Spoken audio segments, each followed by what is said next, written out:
mana aku ini? Tempat apaan ini?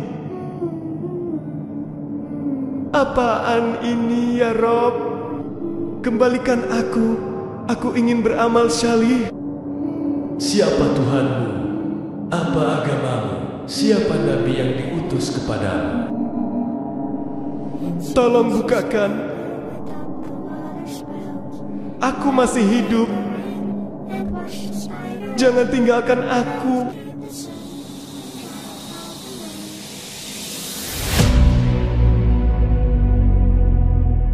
Tetapi sebelum lanjut, jika kamu mencintai Rasulullah, tekan like, subscribe ke channel ini, dan istighfarlah di kolom komentar.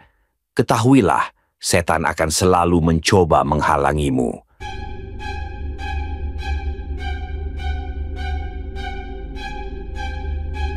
Pemuda itu menghembuskan napas terakhirnya.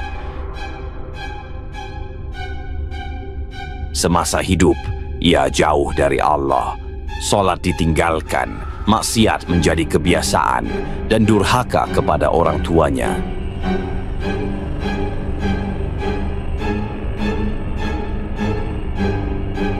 Jenazahnya dimandikan, dikafani, dan diantarkan ke liang lahat. Saat tubuhnya diturunkan ke dalam kubur, ia merasa masih hidup. Jantungnya berdegup, matanya melihat, telinganya mendengar, namun suaranya tak sampai ke dunia. Tiba-tiba tanah mulai menutupinya. Ia panik. Ia ingin berteriak, "Tolong, aku masih hidup. Jangan tinggalkan aku." Namun, tak ada yang mendengar. Tangisannya tak menggetarkan hati siapapun. Sanak keluarga telah pergi, meninggalkan pusarannya sendiri. Di dalam gelap, tubuhnya bergetar. Dinginnya tanah menyelimutinya. Ia mencoba berdiri, tapi kakinya lemah.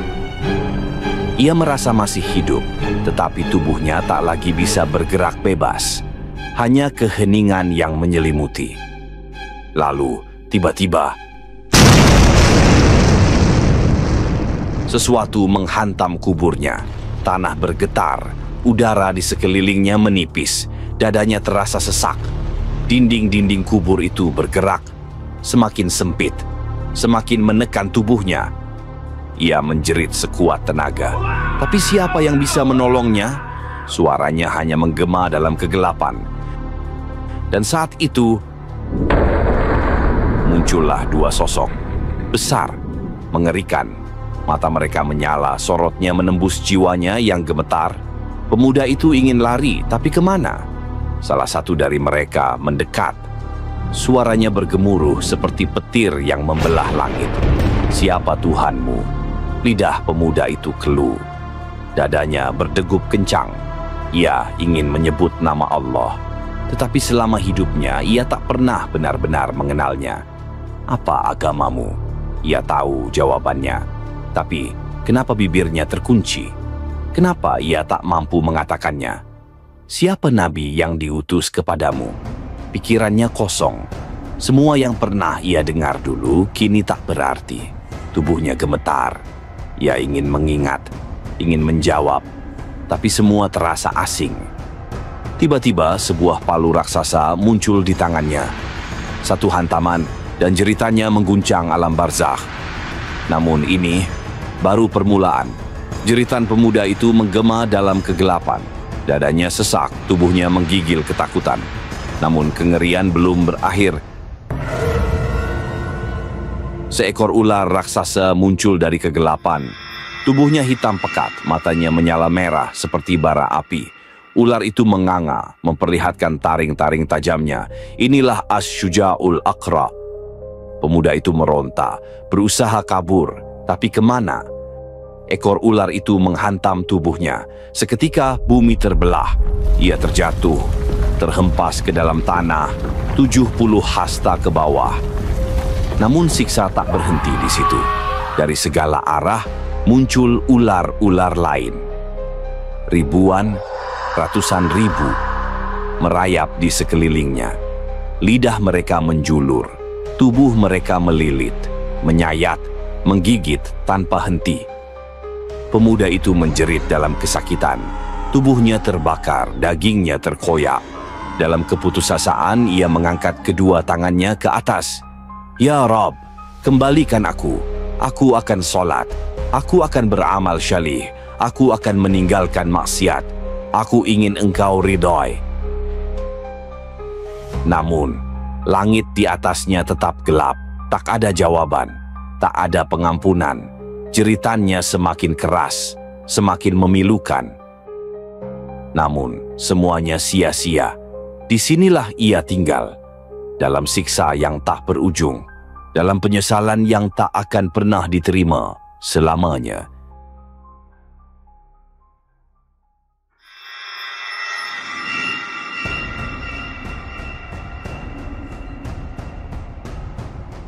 Tiba-tiba, pemuda itu terbangun dengan napas tersengal. Keringat membasahi tubuhnya. Jantungnya berdegup kencang. Ia memegang dadanya, memastikan bahwa dirinya masih bernyawa. Astagfirullah, itu hanya mimpi. Hanya mimpi, gumamnya dengan suara bergetar. Saat itu juga ia bertekad untuk berubah. Ia bergegas mengambil wudhu, lalu menghamparkan sajadah. Untuk pertama kalinya dalam hidupnya, ia bersujud dengan hati yang benar-benar pasrah. Hari-hari berlalu dan ia benar-benar berubah. Ia tak lagi meninggalkan sholat, bahkan selalu menunggu azan dengan rindu. Setiap sujudnya penuh dengan linangan air mata. Ia menyisihkan hartanya untuk bersedekah, mencari fakir miskin yang membutuhkan uluran tangan. Namun suatu hari ia merasa sangat lemah. Tubuhnya kehilangan keseimbangan, ia jatuh pingsan dan harus dilarikan ke rumah sakit. Hingga tiba pada suatu hari, tubuhnya lemah, setiap langkah terasa semakin lambat. Udara di sekitarnya seakan menekan, memberi isyarat bahwa waktunya di dunia tak lagi panjang. Kabar dari dokter itu masih menggema di telinganya. Penyakit ini telah menyebar. Waktumu tinggal sebentar lagi. Ia menatap ke langit, menyadari bahwa hidupnya kini hanyalah hitungan hari. Tak ingin menunda, ia segera menemui seorang imam di masjid. Wajahnya penuh kegelisahan saat ia bertanya, "Wahai imam, bagaimana aku bisa selamat dari siksa kubur?" Sang imam menatapnya dengan lembut, lalu menjawab, "Banyaklah beristighfar. Allah berfirman, dan Allah tidak akan mengazab mereka selama mereka masih beristighfar. Bacalah surah Al-Mulk setiap malam." Rasulullah bersabda, surah ini akan menjadi pelindung dari siksa kubur. Jaga salatmu, karena itu adalah amal pertama yang akan dihisab. Lakukan amal saleh, bersedekahlah, karena amal baik akan menjadi cahaya di kuburmu. Dan berdoalah, mohonlah perlindungan kepada Allah dengan hati yang benar-benar pasrah. Sejak hari itu, ia menghabiskan sisa hidupnya dalam ibadah dan kebaikan. Setiap detik ia gunakan untuk beristighfar. Bibirnya tak henti melafalkan astagfirullah.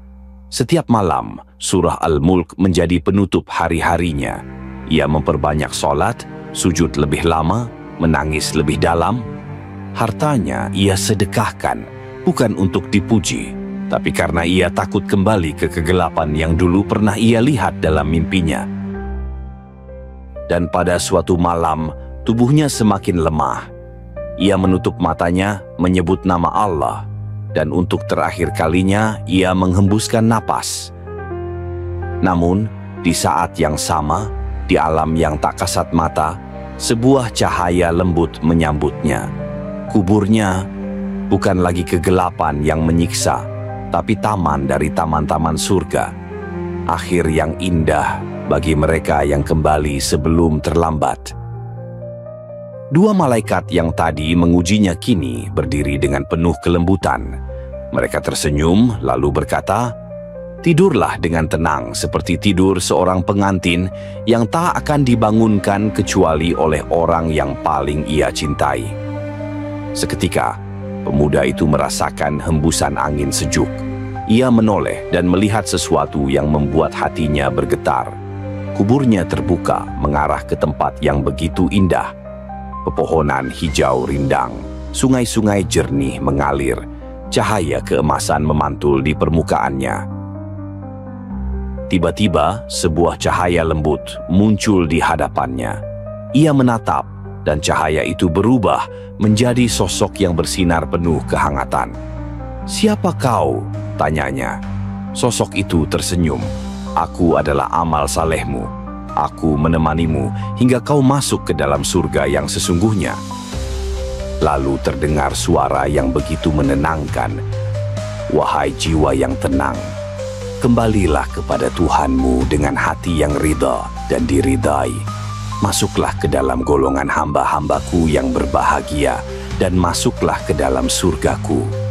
Pemuda itu tersenyum, air matanya jatuh bukan karena kesedihan, tapi karena rasa syukur yang tak terhingga.